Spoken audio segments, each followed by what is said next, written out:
ở bên Nhật có một cái pháp tu, mấy ông thầy lấy vợ sinh con được thừa kế tất cả mọi cái, thì liệu rằng có một ngày nào đó thầy ông liệu rằng có một ngày nào đó ông đi qua Nhật và ông thực hành pháp tu đó hay không?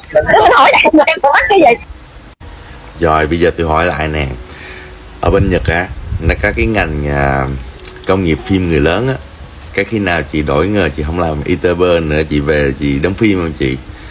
Mà nếu như chị có đóng phim nha, có thay đổi thay đổi nghề đó, thì chị rủ thêm cái con xà lông giùm em chút, rồi hai đứa bay á đi về bên đó đóng phim.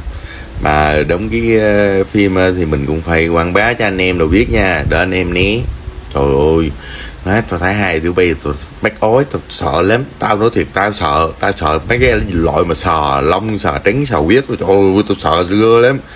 Trời ơi, về Nhật giùm tao đóng phim giùm tao nghe, đừng có phá ông thầy đó. Trời ơi, hỏi cái câu gì mà vô duyên dở sợ luôn.